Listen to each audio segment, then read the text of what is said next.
and religious debates. Let us learn about Sufism. The word Sufi means one who is pure. In Greek, a Sufi is an enlightened person. Sufism was born in Arabia. According to some historians, Sufism came to India along with the Muslim rulers. The Sufi saints of India belong to the category of good conscious men who stood above all narrow and parochial divisions of society and strove to find a unity for the heterogeneous element of the Indian society. The Sufi saint believed in the principles of the Hadith, that is, saying of Prophet Muhammad, as well as the Quran. They did not believe in serving the elite.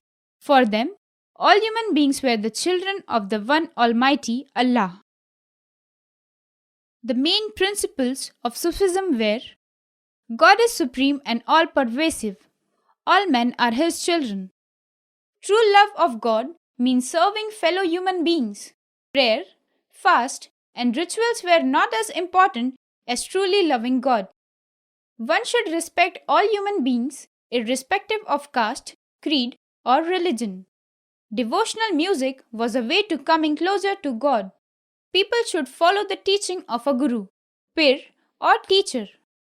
People follow various religions, which are only various paths to be united with the Supreme Lord. The Sufi saints were known as pirs, and they were against the orthodox ideas of the ulemas. Some of the prominent saints were Khwaja Muinuddin Chishti, Baba Farid, and Nizam-ud-Din Aulia.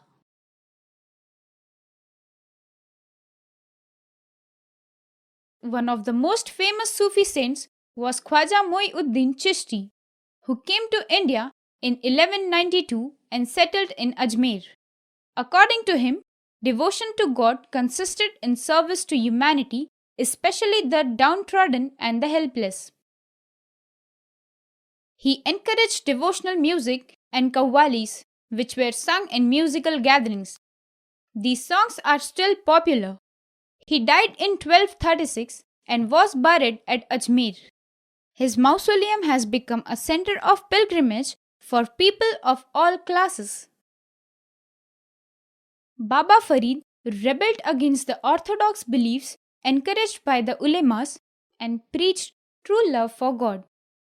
He composed beautiful verses which were recited both by Hindus and Muslims. It is said that Balban had great respect. Famous Sufi saint Nizam-ud-Din Aulia was a disciple of Baba Farid, a contemporary and a friend of Amir Khusro. The common people respected him, and for 60 years he was a source of guidance for thousands who came to seek his guidance. He inspired people with the love of God and helped them to become detached from worldly affairs. He is buried in Delhi, and his dargah attracts a lot of visitors. Shared beliefs in medieval Bhakti and Sufism. Both these medieval religious movements shared many common principles, the main ones being the oneness of God, universal brotherhood and equality of all human beings, emphasis on love, devotion or bhakti to God, against the caste system, against rituals and ceremonies. Both the movement emphasized on the importance of the relation between the teacher and the disciple, in that it was mainly through the teacher that one would attain salvation. They preached in local languages. Devotional music gained momentum during this time as it was encouraged by both tolerance towards other religions. Reasons for success of Bhakti and Sufism. The main reasons for the emergence and success of these religious movements were the orthodoxy of the contemporary Indian society, the staunchness with which the caste system was practiced, extremism in ritualistic religion, narrowness among both the Hindus and the Muslims. The preacher advocated a simple yet honest lifestyle, which was accepted well by the common people. Hence, the common people could bond with the Bhakti and Sufi preached instantly.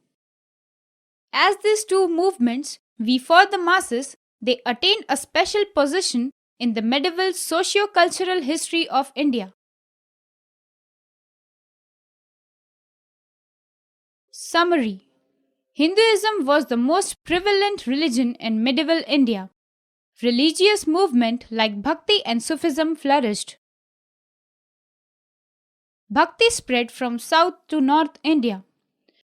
The basic tenet of Bhakti movement was the fostering of a loving devotion to God. Bhakti saints like Ramanuja, Ramananda, Chaitanya, Mirabai, Namdeva deserve special mention. Kabir was a mystic poet who preached oneness of all religions through his dohas. Guru Nanak was the founder of the Sikh religion.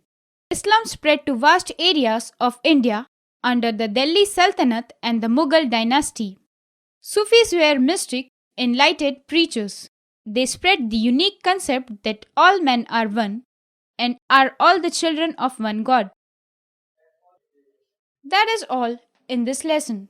Keep learning.